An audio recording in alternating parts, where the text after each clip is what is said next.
Hello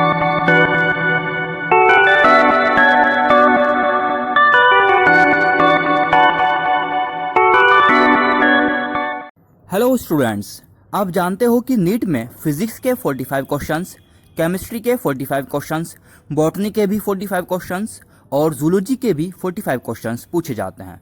तो कुल मिलाकर ये 180 क्वेश्चंस हो जाते हैं। बात करते हैं अगर हम बॉटनी प्लस जूलॉजी की, तो ये पूरा बन जाता है बायोलॉजी। बायोलॉजी के टोटल क्वेश्चंस होते हैं 90। तो स्टूडेंट्स, आप ब्रेन मेंटर एकेडमी के साथ नीट 2019 का क्वेश्चन पेपर सोल्व करने जा रहे हो। हमारे यहाँ एक वीडियो में 15 क्वेश्चन सोल्व कराए जाते हैं। तो इसी तरह 6 वीडियोस में टोटल मिलाकर 90 क्वेश्चंस कंप्लीट हो जाएंगे।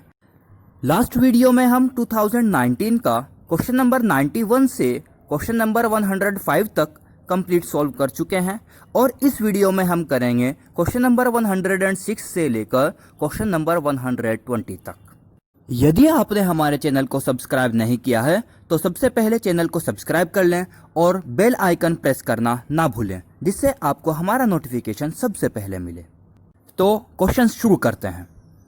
स्टूडेंट्स, प्रश्न नंबर 106 आपके सामने है। निम्नलिखित में से कौन एक जैव विविधता के स्वस्थानीय संरक्षण की विधि नहीं है? स्वस्थानीय संरक्षण का मतलब होता है इन सीटू कंजर्वेशन। तो ऑप्शन देखते हैं। पहला ऑप्शन है आपके सामने जैवमंडल संरक्षित क्षेत्र यानी बायोस्फीयर रिजर्व। ऑप्शन नंबर 2 वन्यजीव अभ्यारण्य यानी wild life sanctuary. Option number 3 वनस्पतिक उद्यान यानी बोटेनिकल गार्डन। ऑप्शन नंबर 4 पवित्र वन यानी सेक्रेड ग्रुव। तो स्टूडेंट्स, पॉज करके सोचिए कि आपका आंसर क्या हो सकता है।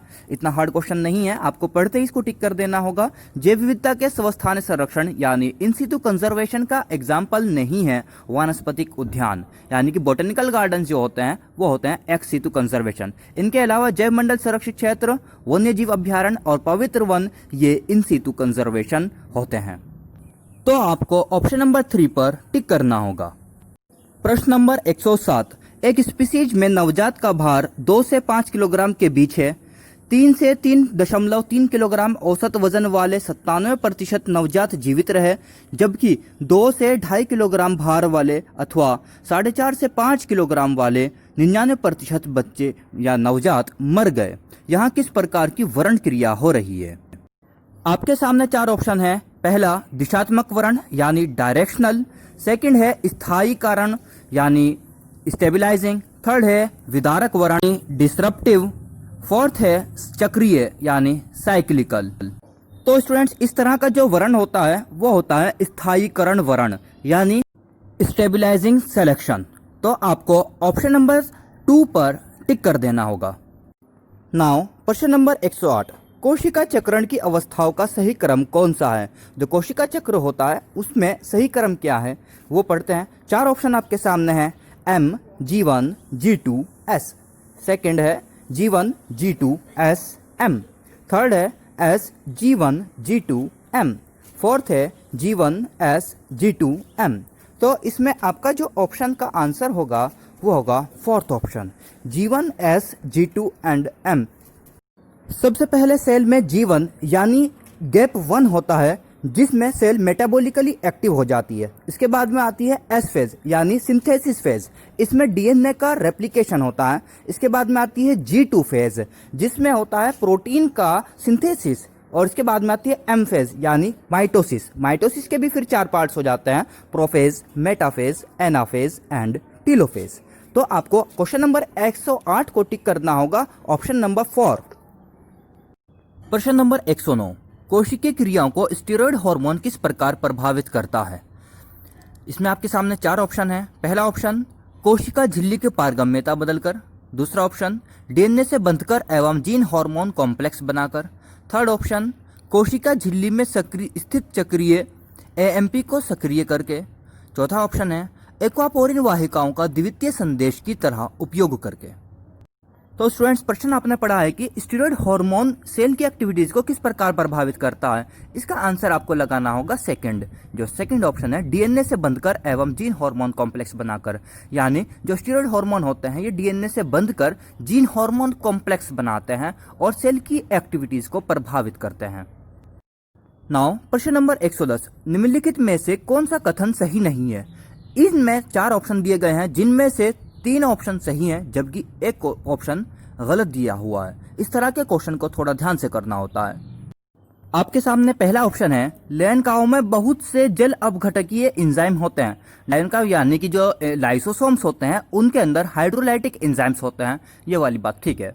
सेकंड ऑप्शन है आपके सामने, लेयनकाओं के जल अपघटकीय एंजाइम अम्लीय पीएच में क्रियाशील होते हैं। जो लाइसोसोम्स होते हैं उनके हाइड्रोलाइटिक एंजाइम पीएच में क्रियाशील होते हैं, ये वाली बात भी आपकी ठीक है। सेकंड ऑप्शन भी ठीक है। थर्ड ऑप्शन देखते हैं, लेयनकाएं झिल्ली से घिरी हुई संरचनाएं होती हैं। लाइसोसोम्स जो होते हैं वो मेम्ब्रेन बाउंड ऑर्गेनेल्स होते हैं, ये वाली बात भी आपकी ठीक है। और आपके सामने बचता है फोर्थ ऑप्शन, इस देखते हैं, लेयनकाएं अंतर्द्रव्य जालिका यानी कि एंडोप्लाज्मिक रेटिकुलम में संवेष्टन प्रक्रिया द्वारा बनते हैं। नहीं, ऐसा नहीं होता है। ऑप्शन 4 है जो ये गलत है, तो आपको ऑप्शन 4 पर टिक करना होगा। लाइसोसोम्स एंडोप्लाज्मिक रेटिकुलम द्वारा नहीं बल्कि गोल्जी बॉडीज के द्वारा बनाए जाते हैं। और हम आपको ये बताएंगे कि RER का लाइसोसोम्स में क्या रोल होता है।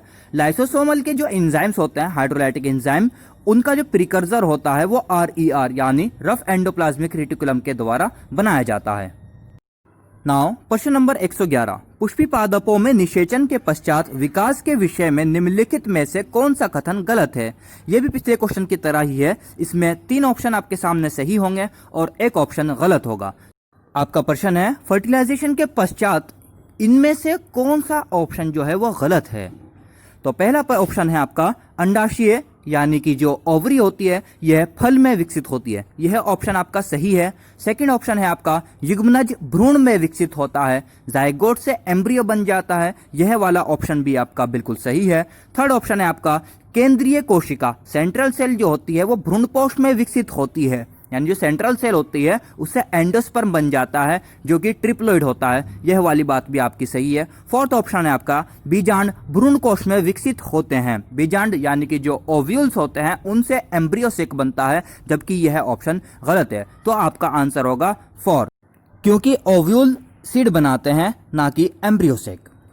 नाउ प्रश्न नंबर 112, कॉन्केनेवेलिन ए क्या है। आपके सामने ऑप्शन है एल्कलॉइड, सेकंड ऑप्शन वाष्पशील तेल यानी एसेंशियल ऑयल, थर्ड ऑप्शन है लैक्टिन, फोर्थ ऑप्शन है वर्णक यानी पिगमेंट। तो आपका इसका आंसर होगा थर्ड यानी कि लैक्टिन। कॉन्केनेवेलिन ए एक लैक्टिन होता है जो कि आरबीसीज को एग्लूटिनेट करने की गुण रखता है। अब देखते हैं प्रश्न नंबर 113, एंजाइमों के बड़े पैमाने पर औद्योगिक उत्पाद के लिए सूक्ष्मजीवों को उगाने के लिए निम्नलिखित में से कौन से उपकरण की आवश्यकता होती है। आपका प्रश्न है कि एंजाइम जब हमें बहुत ज़्यादा मात्रा में चाहिए होता है तो सूक्ष्मजीवों को उगाना होता है हमें बहुत अधिक मात्रा में, तो लार्ज स्केल पर एंजाइम के प्रोडक्शन के लिए हमें क्या करना होता है। आपके सामने 4 ऑप्शन है, BOD ऊष्मायित्र यानी कि BOD इंक्यूबेटर, सेकेंड ऑप्शन है अवमल उपचारक यानी कि स्लज डाइजेस्टर, थर्ड ऑप्शन है औद्योगिक ओवन यानी कि इंडस्ट्रियल ओवन, फोर्थ है जैव रिएक्टर यानी कि बायो रिएक्टर। तो आपका आंसर होगा प्रश्न नंबर 113 का फोर्थ, जैव रिएक्टर यानी कि बायो रिएक्टर। जब हमें लार्ज स्केल पर प्रोडक्शन करना होता है तो हमें बायो रिएक्टर की जरूरत पड़ती है। नाउ क्वेश्चन नंबर 114, निम्न कथनों को ध्यान में रखिए। आपके सामने 2 कथन है। पहला, सह एंजाइम अथवा धातु आयन जो एंजाइम प्रोटीन से दृढ़ता से बंधे होते हैं प्रोस्थेटिक समूह कहलाते हैं। सेकंड यानी बी है आपके सामने, एक प्रोस्थेटिक समूह में से बंधा पूर्ण उत्प्रेरक सक्रिय एंजाइम एपो एंजाइम कहलाता है। उचित विकल्प का चयन कीजिए। आपके सामने अब 4 ऑप्शन हैं, दोनों ए एवं बी सत्य हैं, यानी दोनों बातें ठीक हैं। सेकंड ऑप्शन है ए सत्य है लेकिन बी असत्य है, पहला सही और बी ऑप्शन गलत। थर्ड ऑप्शन की बात करते हैं, दोनों ए एवं बी असत्य हैं, यानी दोनों ऑप्शन गलत हैं। फोर्थ, ए सत्य है लेकिन बी सत्य है, पहला ऑप्शन गलत है जबकि दूसरा सही, ऐसा कहना है इनका। तो हम अपना आंसर एक बार फिर से पढ़ते हैं। सह एंजाइम अथवा धातु आयन जो एंजाइम प्रोटीन से दृढ़ता से बंधे होते हैं प्रोस्थेटिक समूह कहलाते हैं, यह वाली बात बिल्कुल ठीक है। बी ऑप्शन है आपका, एक प्रोस्थेटिक समूह से बंधा पूर्ण उत्प्रेरक सक्रिय एंजाइम एपो एंजाइम कहलाता है, यह आपका गलत है। जो प्रोस्थेटिक समूह से बंधा हुआ उत्प्रेरक सक्रिय एंजाइम होता है वो एपो एंजाइम नहीं बल्कि होलो एंजाइम कहलाता है, इसलिए आपका ए ऑप्शन तो सही है लेकिन बी ऑप्शन गलत है। आप विकल्प चुन सकते हैं विकल्प में आपका जो सेकंड नंबर का विकल्प है उसमें लिखा है ए सत्य लेकिन बी असत्य है, तो 114 का आंसर होगा 2। नाउ क्वेश्चन नंबर 115, डीएनए और आरएनए दोनों में पाए जाने वाले प्यूरिन कौन से हैं? डीएनए और आरएनए होते हैं आपके न्यूक्लिक एसिड, और इन दोनों न्यूक्लिक एसिड के अंदर प्यूरिन होते हैं और पिरिमिडीन होते हैं। प्यूरिन के अंदर होते हैं एडेनिन एंड ग्वानिन, और पिरिमिडीन के अंदर होते हैं थायमिन और साइटोसिन। और आरएनए में थायमिन की जगह यूरेसिल होता है। तो आपको डीएनए और आरएनए में दोनों में पाया जाने वाला जो प्यूरिन होता है वो कौन सा है? एडेनिन एंड ग्वानिन, क्योंकि यहाँ पर कोई चेंज नहीं होता, बल्कि प्यूरिन के अंदर डीएनए और आरएनए में थोड़ा सा चेंज होता है, क्योंकि थायमिन की जगह यूरेसिल आ जाता है। तो आपके 4 ऑप्शन है, एडेनिन और थायमिन रॉन्ग, सेकंड ऑप्शन है एडेनिन और ग्वानिन, यह राइट है, थर्ड ऑप्शन है ग्वानिन एंड साइटोसिन, यह भी रॉन्ग, फोर्थ ऑप्शन है साइटोसिन और थायमिन, यह भी रॉन्ग है। तो आपको 115 का जो आंसर लगाना होगा वो है 2। स्टूडेंट्स, डीएनए की स्ट्रक्चर को याद करने के लिए जो ट्रिक्स है वो आपको हमारी जो प्लेलिस्ट है ट्रिक्स इन बायोलॉजी, उसमें प्लेलिस्ट में आपको मिल जाएगी कि डीएनए की स्ट्रक्चर को कैसे इजीली लर्न रखना है हमें। स्टूडेंट्स, नाउ प्रश्न नंबर 116, नर जनन तंत्र में शुक्राणु कोशिकाओं के परिवहन के सही क्रम का चयन करो। जो शुक्राणु कोशिकाएं होती हैं उसका जो ट्रांसपोर्ट होता है वो किस प्रकार होता है, उसका क्रम क्या है? यहाँ पर आपको 4 ऑप्शन दिए गए हैं, मैं आपको सीधे सीधे आपका आंसर बता देता हूँ। इसका आंसर क्या होगा? इसका आंसर होगा 2। सबसे पहले जो सेमिनिफेरस ट्यूब्यूल्स हैं यानी शुक्रजनक नलिकाएं हैं, वहां पर स्पर्म्स जो होते हैं वो बनते हैं, और वहां से वर्षण जालिकाएं यानी रिटेटेस्टिस से होती हुई शुक्रवाहिकाएं यानी वासफ्रेंशिया, और फिर यहाँ से अधिवर्षण यानी एपिडाइमिस, और यहाँ से शुक्रवाहक यानी वास डिफरेंस, और यहाँ से स्खलनीय वाहिनी यानी इजैकुलेटरी डक्ट, और इससे मूत्र मार्ग यानी यूरिथ्रा से होती हुई यूरिथ्रल मीटस के द्वारा हमारी बॉडी से या पेनिस से, जो कि सेकेंडरी रिप्रोडक्टिव ऑर्गन होता है, इससे शुक्राणु बाहर निकल जाते हैं। इसका जो कंप्लीट डिटेल है वो आपको हमारी 12th क्लास बायोलॉजी नाम की जो प्लेलिस्ट है उसमें चैप्टर नंबर 3 का लेक्चर नंबर 1 में मिल जाएगी, और आप इस डायग्राम के सहारे भी इसको क्लियर कर सकते हैं। इसमें दिखाई गई हैं टेस्टिकुलर लोब्यूल्स लेफ्ट साइड में नीचे की ओर, जो कि टेस्टिस के अंदर होते हैं। टेस्टिकुलर लोब्यूल्स के अंदर सेमिनिफेरस ट्यूब्यूल्स होती हैं, और यहाँ ये रिटेटेस्टिस के सहारे वास एफ्रेंशिया में खुलती हैं, और यहाँ से ये एपिडाइमिस के सहारे वास डिफरेंस में ओपन हो जाती हैं, और ये इजैकुलेटरी डक्ट से होती हुई यूरिथ्रा के द्वारा यूरिथ्रल मीटस यानी कि लास्ट टिप के सहारे बाहर निकल आते हैं स्पर्म्स सेमन के सहारे। नाउ प्रश्न नंबर 117, होमोनिडो को उनके सही मस्तिष्क माप के साथ मिलान कीजिए। इसमें आपके सामने 4 ऑप्शन में है। सबसे पहले ABCD जो आपकी मैचिंग है, Homo habilis, Homo neanderthalensis, Homo erectus and Homo sapiens, इनको इनके मस्तिष्क माप के साथ में मैच करना है। इस तरह के प्रश्न में सबसे पहले आपको ऐसे मैचिंग करनी होगी। हमने आपके सामने ये मैचिंग कर दी है, कंप्लीट है ये। और अब इसमें से विकल्प जो है आपके नीचे फर्स्ट, सेकंड, थर्ड, फोर्थ, इसमें से आपको सही आंसर ढूंढ लेना है। तो इसका आंसर होगा थर्ड। जो थर्ड ऑप्शन है वो आपका बिल्कुल करेक्ट है। अब आप देख सकते हैं होमो हैबिलिस का जो माप है ब्रेन 650 से 800 सीसी, होमो निएंडरथालेंसिस का 1400 सीसी, होमो इरेक्टस का 900 सीसी, और होमो सेपियंस का है 900 सीसी।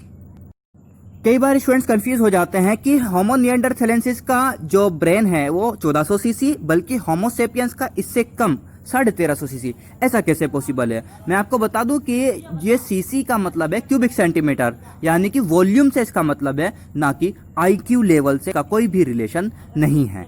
आप अपना आंसर टिक कर सकते हैं अब 117 का थर्ड। नाउ प्रश्न नंबर 118, जैसा कि हुगो डी व्रीज ने प्रस्तावित किया कि उत्परिवर्तन के कारण विभिन्नताएं होती हैं, यह कैसी होती हैं? फर्स्ट है यादृच्छिक और दिशात्मक यानी कि रैंडम एंड डायरेक्शनल। सेकंड है यादृच्छिक और दिशा रहित रैंडम एंड डायरेक्शनलेस। थर्ड है स्मॉल एंड डायरेक्शनल, और फोर्थ है स्मॉल एंड डायरेक्शनलेस। तो आपको बता दूं कि हुगो डी व्रीज ने जो बताया था कि म्यूटेशन के कारण विभिन्नताएं यानी वेरिएशंस पैदा होते हैं, ऐसा साल्टेशन की वजह से होता है। साल्टेशन क्या होता है? Single step large mutation. Single step large mutation, और इसमें कहीं भी डायरेक्शंस की बात नहीं आती। तो यहाँ पर क्या होगा, आपका आंसर होगा सेकंड, यादृच्छिक और दिशा रहित, यानी कि रैंडम एंड डायरेक्शन लेस। तो आपको ऑप्शन नंबर 2 पर टिक कर देना होगा। नाउ प्रश्न नंबर 119, निम्न कोशिकांगों के युग्म में किस में डीएनए नहीं होता। आपको क्या बताना है कि जिसमें डीएनए नहीं होता।